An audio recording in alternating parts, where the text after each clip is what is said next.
222 ஏக்கரில் 1264 கோடி ரூபாய் மதிப்பீட்டில் மதுரை நகரம் தோப்பூரில் எய்ம்ஸ் மருத்துவமனை அமைக்கப்படும் என கடந்த 2019ஆம் ஆண்டு அறிவிப்பு வெளியானது.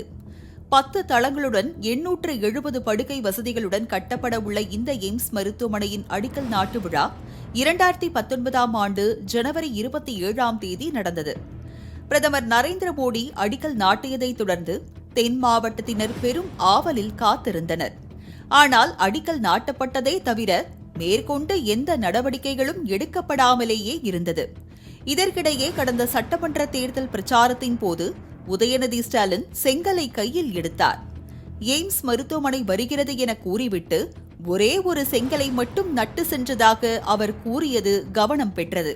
5ஆம் தேதியன்று காலை 9 மணி அளவில் மதுரை தோப்பூரில் பூஜைகள் மும்முரமாக நடந்தது. 870 படுக்கை வசதிகள் மட்டுமல்லாமல் 38 படுக்கைகளுடன் கூடிய ஆயுர்வேத சிகிச்சை மையம், செவிலியர்களுக்கென வகுப்பறை கட்டிடம், ஆய்வக கூடங்கள் என பல்வேறு கட்டிடங்களுக்காக அப்போது 1626 கோடி நிர்ணயம் செய்யப்பட்டது. இந்த நிதியை ஜப்பானை சேர்ந்த ஜெய்கா நிறுவனத்தின் சார்பில் பெறப்படும் என்றும் தெரிவிக்கப்பட்டது. ஆனால் வருடங்கள் உருண்டோடியதால் இதன் கட்டுமான பணிகளின் மதிப்பு அதிகரித்து தற்போது 1977 கோடியே 80 லட்சமாக மதிப்பிடப்பட்டுள்ளது. இதன் முதற்கட்டமாக 10 கோடி ரூபாய் மதிப்பில் 5 கிலோமீட்டர் சுற்றளவுக்கு 12 அடி உயரம் வரை சுற்றுச்சுவர் அமைக்கப்பட்டது. பின்னர் 21 கோடி ரூபாய் மதிப்பில் 6 கிலோமீட்டர் தூரத்திற்கு சாலை பணிகளும் நிறைவடைந்தது. இந்நிலையில் கடந்த ஆகஸ்ட் மாதம் டெண்டர் விடுக்கப்பட்டு இதனை பிரபல நிறுவனமான L&T நிறுவனம் மேற்கொண்டுள்ளது.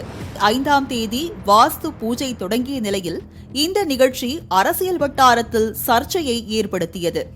தற்போது தொடங்கி இன்னும் 33 மாதங்களில், அதாவது 2026ஆம் ஆண்டு டிசம்பர் மாதத்திற்குள் பணிகள் நிறைவடையும் என எதிர்பார்க்கப்படுகிறது. இதற்கிடையே எய்ம்ஸ் மருத்துவமனை பூஜைகள் தேர்தல் நாடகம் என MP சு வெங்கடேசன் விமர்சனம் செய்தார்.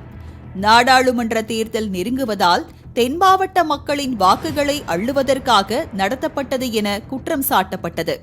இந்த வாஸ்து பூஜையின் போது L&T நிறுவன அதிகாரிகள் கலந்து கொள்வதாக கூறப்பட்டது. இதற்காக 10 நாற்காலிகள் போடப்பட்ட நிலையில் கடைசி வரை அதில் ஒருவருமே அமர்ந்திருக்கவில்லை என்பது மற்றொரு தகவல்.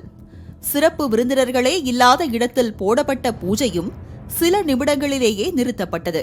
5 வருடங்களுக்கு முன்பு 4-5 செங்கற்கள் வைக்கப்பட்ட நிலையில் தற்போது 9 செங்கல் வைக்கப்பட்டதாகவும், இனிமேல் எத்தனை வருடங்கள் கழித்து எத்தனை செங்கல் வந்திறங்கும் என்பதும் தெரியவில்லை என்கின்றனர் மதுரை மக்கள்.